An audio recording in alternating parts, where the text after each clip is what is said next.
Hey, there you are. Welcome back. Episode 35. Today, my guest is Houston, Texas based player Kelly Doyle. Kelly is a terrific player. I'll link his links below. He's got some new music coming out later this year. Going to reconnect when that drops to talk about that. Please like, please subscribe. Let's get into it. What is up, Kelly? Thank you for joining the club. How are you? Oh, thanks for having me. Doing good. Dude, I'm psyched to talk to you. I don't know a whole lot about you, but I saw you kind of lingering around Chapman Welch, who I interviewed a number of episodes back. I thoroughly enjoyed my chat with him, and he's a terrific player. And I kind of saw you commenting on something I think I was also commenting on. So I was like, hey, I bet you Kelly's a great player. So here we are. Thanks for chatting, and interested in learning more about you. So you're down in Houston, Texas. Tell me like where you're from, and are you from Texas originally? Yes, I grew up in Conroe, and that's, like an hour-ish north of here. Okay. And when I was young, it was just trees everywhere. It's just like I basically grew up in the woods. Now it's kind of just part of the suburbs or whatever. Is it a bunch of strip malls now? Yeah, it's like concrete. Everything's concrete now. Yeah, that's kind of sad. That happened to my hometown too. It was all farms, and then it got all developed. And I don't know. When I was a kid, that was just super sad to see that happen. Yeah, yeah. When I was growing up, you could kind of look through the trees across the street, and you could see horses and stuff back there. Yeah. But and when you drove into Houston, which was a big deal when I was little, because the only mall when I was little, you had to drive into Houston to go to it. And I remember, just trees for miles going heading into Houston, and that's long gone. Yeah. Yeah. So it's a No, it's lot's changed. yeah, a lot of changes, and I'm a big nature guy. I kind of hate to see the trees go away. I love trees. Yeah. Um, So I think getting ready for this interview, doing some searches on you. I think I saw you as a picture of you. I can't remember where I saw it. A picture of you as a kid playing a Telecaster. Am I imagining that, or I probably would have been a Strat if it's okay? it might have been. I had some friends, growing up, and we would all play together. So there's some goofy pictures of me as a kid, playing different guitars at friends' houses and stuff. Sometimes Tell me when did you start playing? Were you playing as a young kid? um well, I think I begged my mom for a guitar when I was 9, and then when I turned 10 the next year, I did it again. And then she's like, "Okay, so, she bought me like a $50 guitar, and I got some lessons and stuff." Yeah. So, but I don't have there's no one in my family that played guitar or anything. You know, I got it, and I didn't know to like press the strings down or anything. This is before YouTube and everything. So Yeah. I mean, I've just kind of started from scratch. Do you remember? Was it something that you had heard, or was it just that you liked the looks of the guitar? What was it? Maybe it was like, what were you listening to back then that kind of grabbed your ear and made you want to do it? It was probably, um, like, in hindsight, I think I liked sound and I liked music, and I liked, people playing records, when you go to your grandparents and they would have records, and I just liked hearing big band records and stuff. And so I think in hindsight, I just liked sound and I just liked Yeah. music. But I think at my age, guitar was cool and I wanted to be cool, so it was guitar that I wanted, not, Yeah. piano or something or whatever. Hmm. Of course, I wish I had, taken some other instrument. Everybody plays guitar. I have But a 12-year-old who plays piano. I'm like, stick with it. You'll be glad you did when you're ready to play guitar. oh yeah, exactly. It'll make guitar. I assume it'll make guitar way easier. I think so too. I mean, he knows all the stuff that I'm like trying to figure out now. Yeah, yeah, yeah. So I I would. So when I was little, it was CDs. So I would get, you know, I would get CDs from the mall and I'd try to play along to them. I would I would go to the Montgomery County, or no, it was the Conroe, or maybe it was Montgomery County Music Center or something like that. And I would literally, be going into a lesson, and I would ask the guy behind the counter how to play something, you know, and so like I would just try to figure stuff out. I had no idea what I was doing at first, and I would just watch people's hands and try to mimic it. And it was And what? very trial and error. Yep, yep. And what was it? What were the CDs you were listening to? Oh well, I had so there was a Hendrix CD that I had, and I could play a lot of stuff off of that. And it was one of those, best of that had Hmm. like 20 songs on it or something. It was like just maxed out one CD with all the like, the Purple Haze, Foxy Lady, you know, all that stuff is on it. So I Cool. would learn stuff like that, and I didn't understand that he tuned flat, so I would be trying to figure it out, tuning standard. I didn't had no idea what I was doing. Then I finally figured out, like somebody tell me, like, oh, that's why, and Yeah, stuff like that. So it was a lot of trial and error. yeah, yeah, for sure. Now, it's so funny, like hearing you talk about that. Like that's the stuff that you hear about, like on YouTube, just in like different conversations, or somebody will talk about like how it's tuned down. But back then, like you really had to know or have somebody who knew tell you. How long did you take lessons for? And tell me about like the time between you were like 10 and say 25. Like how did that progression go for you? How long did you stick with lessons, and then what did you do to progress? Um, well, I am it's a slow burn. I'm a late bloomer. So Hmm. I took lessons on and off all through kind of like 10 to 15 or so. Hmm. I would take lessons on and off, and I would literally just go to the store, and like sometimes I would bring my guitar and I would just ask. There was a guy that worked there. His name was Phil, and he was kind of like a Stevie Ray Vaughan guy, and this is like, early 90s. That was a big deal. And I think he, I think in, I think he got tired of me asking him how to do stuff. He's the guy that literally taught me how to like change strings on my guitar and stuff. Yeah. And I think he got tired of me asking him stuff. And one day he said, like, he was like, look, you only have so many fingers. There's only so many strings. There's only so many frets. Now, outside of them tuning the guitar in a different way, it's in there somewhere. You can figure it out. Yeah. Everyone's hands can only reach so far, like, so that was like a weird, uh, like, like a weird moment of clarity where I was like, oh, if I know that they're hitting this note, and then they hit the next note, it can't be too far off. So anyway, Yeah. it was kind of like a weird uh, advice that I didn't know at the time was such a good thing to hear, but and Yeah, you know, I think I resonate with that because it's like that's part of the fun of guitar for me is like it's possible. It's just like how do you do it, and figuring it out is like part of the fun.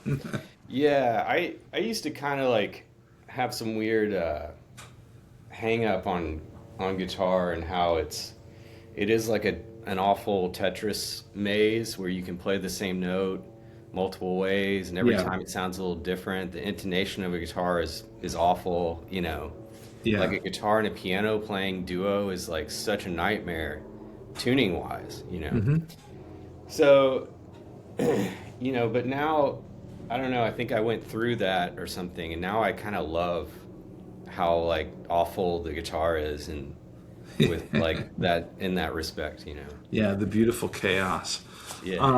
You have done some really cool arrangements on that are posted on YouTube, and I'll link those below because I want people to check those out. Some Paul McCartney, some Beach Boys, just really cool. I love arrangements for the guitar, taking a very popular song and arranging it specifically for the guitar. You do it so well. Tell me about that process for you. Like what do you look for in a song, and how do you go about arranging it? I know that's a loaded question with a huge potential answer, but just kind of give me your thoughts on arrangements. Um, yeah, well, like arrangements, the stuff I'll arrange is it's purely like what I was interested in that particular afternoon. Hmm. And I may have had time to actually record it and post it that day, So it really is kind of like that random.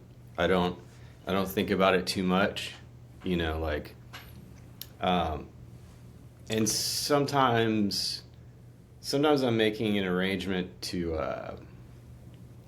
because I like some harmonic thing or some like counterpoint uh like bending thing that works for the Hmm. particular song, and so that works on the chorus. So then I'm like, oh well, maybe I'll try to figure this out for the rest of the tune and see how it lays out. And a lot of arrangements I try not to over arrange because I don't want to be locked in to playing something the same way every time. you know Gotcha. Yeah.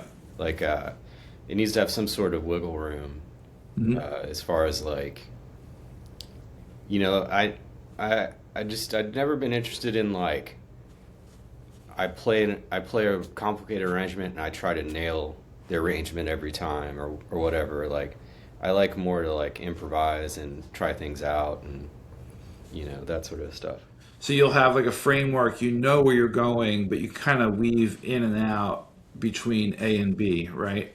Yeah, and I mean honestly, I've like recorded something and then it's on the hard drive and I'll find it a year later and I've completely forgotten that I've done it. So like some things I arrange and I play them in an afternoon, and then life starts happening. I have to learn 3 hours of music for a gig on a Friday. So then I start working on that, and then I completely forget that I was playing a Brian Wilson song last Monday or whatever. Yeah, yeah. So it's pretty. It's not structured at all. No, that's cool. That's not quite the answer I expected, but I think it makes a lot of sense when I think about it. Do you remember when that started happening for you in your playing career? Like, when was it that you started to feel sort of the freedom to maneuver on songs like that? Oh, well, I've always liked to practice um, in like an open-ended kind of way. Hmm. Um, if I'm working on a tune, I may like play the root notes and the melody only, and Hmm. play it that way to a Hmm. metronome for a while, Yeah. and then move to something else, or to maybe move it to a different key and see how hard is that to switch it to a different string set, Hmm. you know, and like does it fit in a different string set or does it fit in two more different, like how does it land on the guitar? And I'll sit there and mess with a song for a long time just with some sort of like limitations like that. Yeah. No, that's cool. I think, it sounds like you're curious about where it could possibly go, and I can see how that would lead to, natural improvisation. So that's cool. Yeah, yeah, it's just kind of you know not wanting to be locked into anything. Yeah. And that's, I mean, that's honestly, that's how I've always been. When I first play guitar, I would literally learn something and then start improvising with it, and I had no idea that you called it that or anything. Yeah. It was just something I was drawn to. That's cool. So, talking a little bit about practice, do you still have like a consistent practice routine that you do that you keep up with? I know you play professionally, and I want to talk about that too, but do you have like routines that you do to kind of keep yourself moving along? I I have journals, and it's just like lists and ideas. So like, I mean, I literally here's one journal, Yep.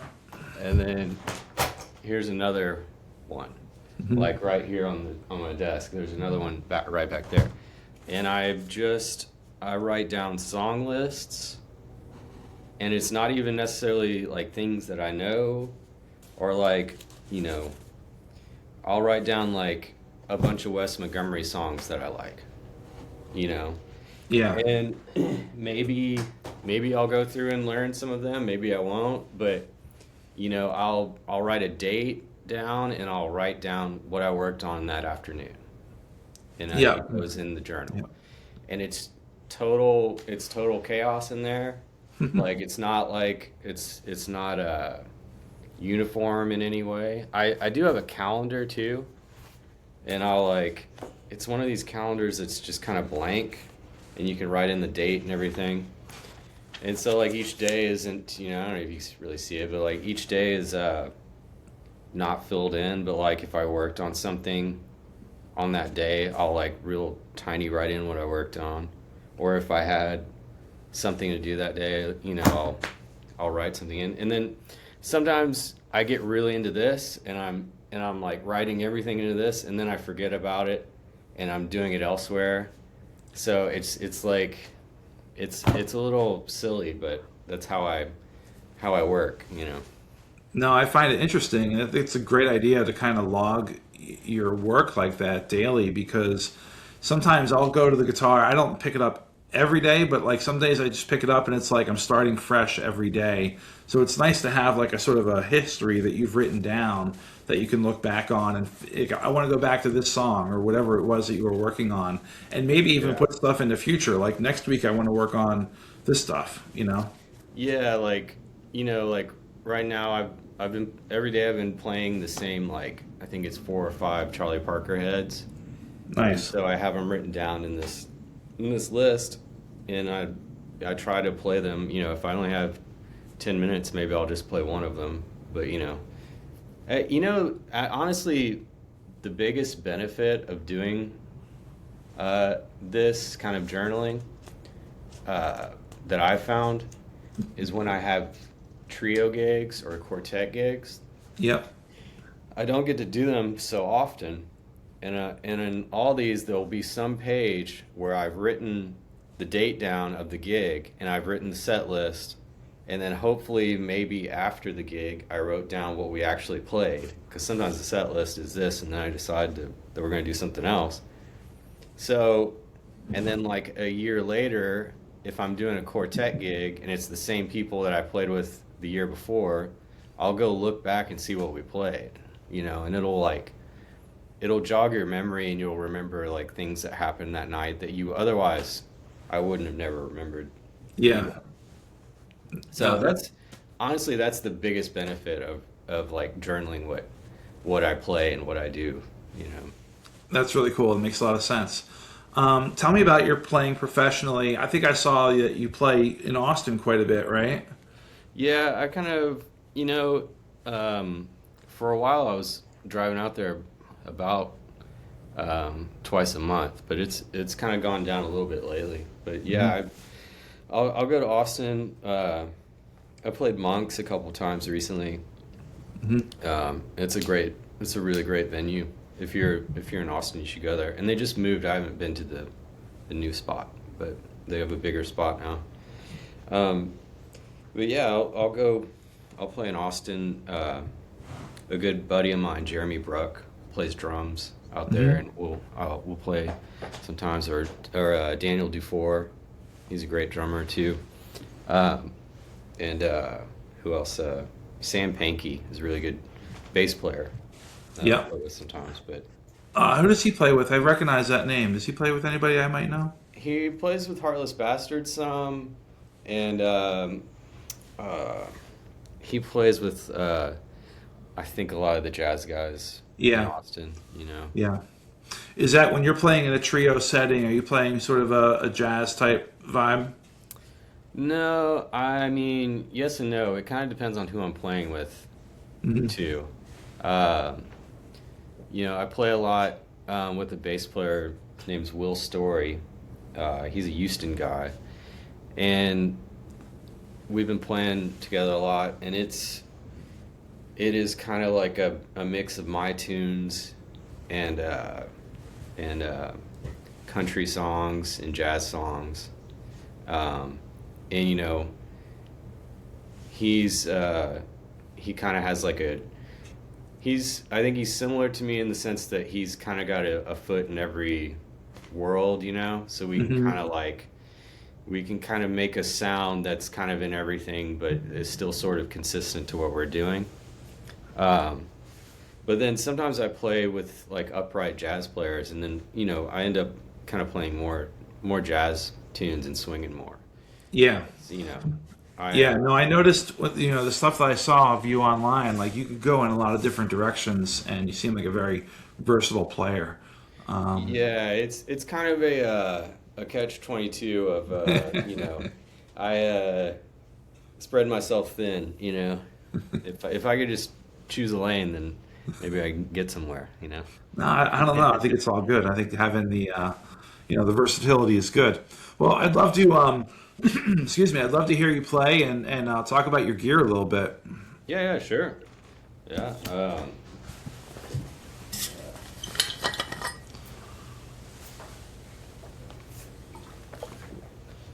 Yeah. I don't know. I should adjust.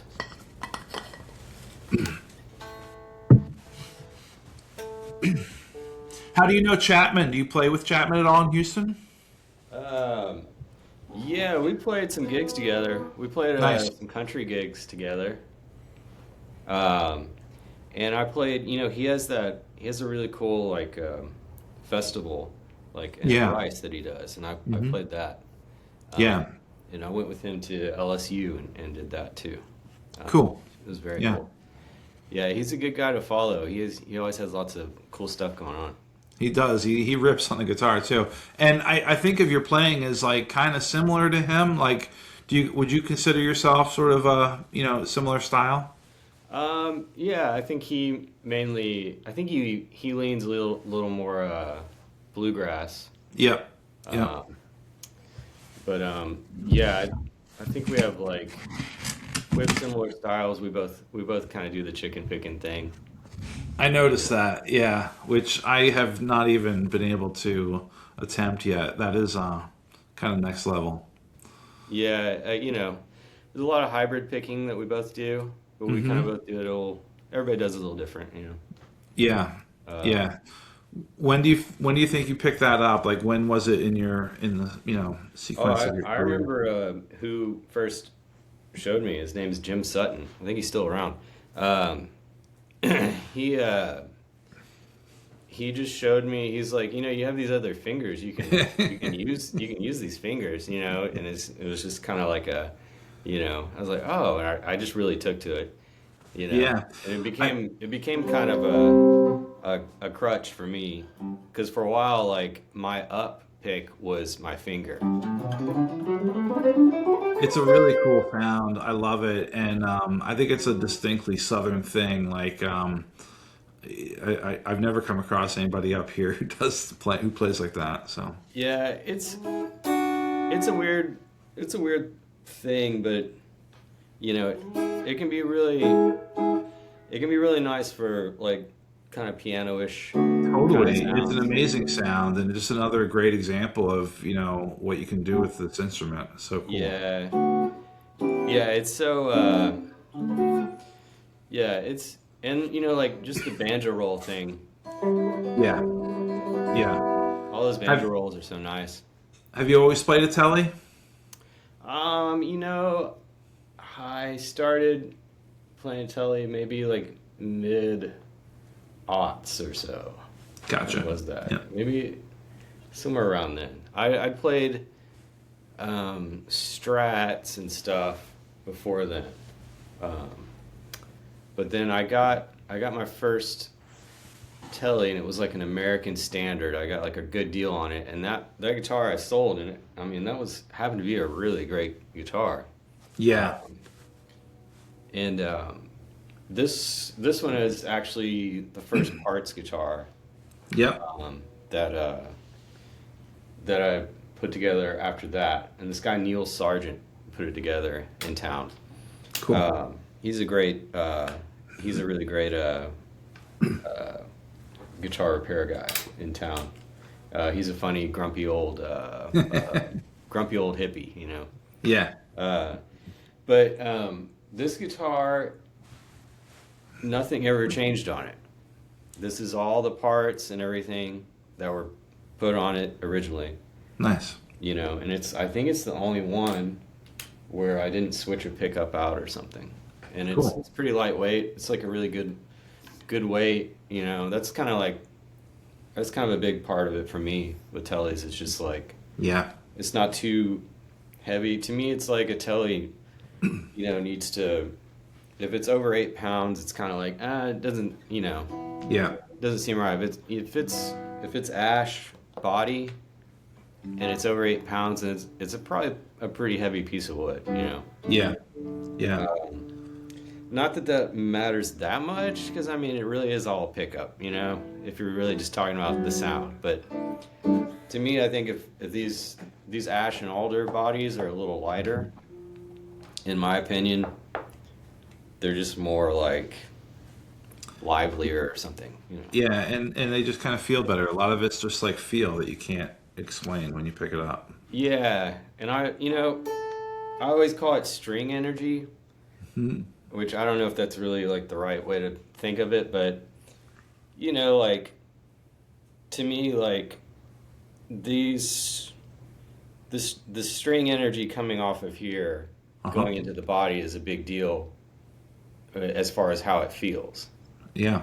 to play, Mhm. because all this is going to vibrate and, you know, move. That's like I have a B bender that's not here, um, and it's a great guitar, but you know they route on B benders, they route a bunch Yeah. right through here, and Yeah. I really think it changed the sound of the guitar acoustically to have a Yep. bunch of I'm getting real nerdy here, but to have a bunch of wood taken away from the low E. I Yeah. think it changed it acoustically, you know. That's what I love about the Telecaster. I think Leo got it so right that time he did it. I think it's so cool that we are still playing pretty much the exact same thing that he invented 75 years ago. Yeah. Oh yeah. Yeah, I think it's, you know, the limitations, you know. It's Hmm. it's just like a funny uh you know, Yeah. plank of wood with Yeah. strings on it. You know, it's the you know, it's like the Gibson's kind of the Cadillac and this is like the Ford, you know. Yeah. Yeah. No, that's a good analogy. Yeah.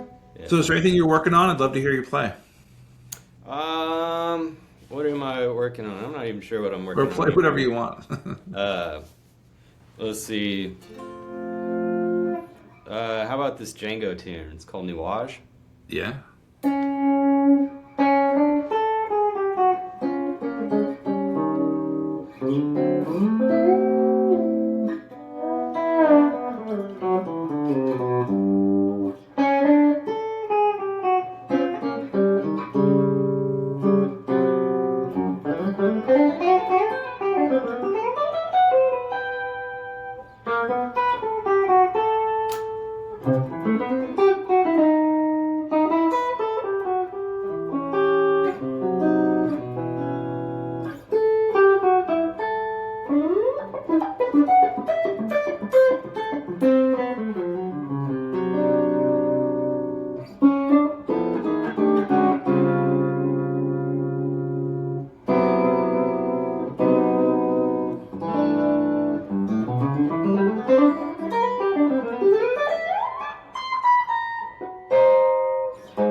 So cool, man. That's awesome. Very cool. Oh, thank you, thank you.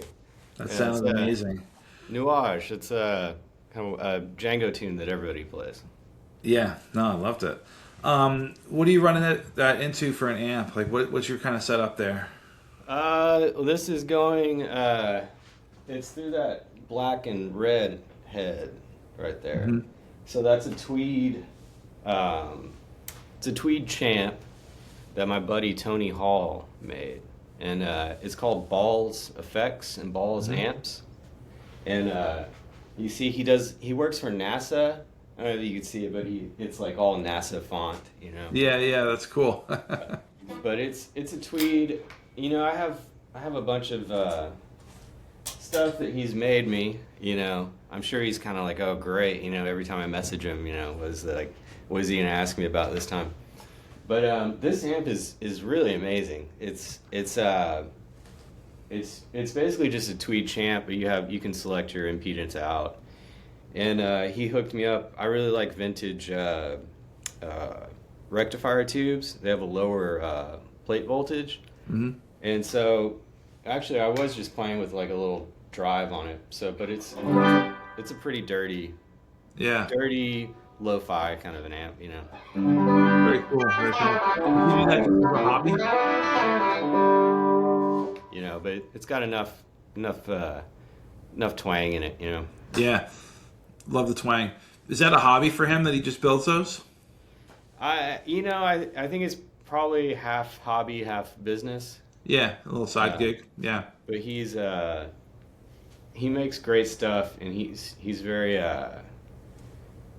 he's one of those guys you can kind of describe to him what you want, and he's like, okay, so you want this, you know. He kind of understands how to Yeah, interpret.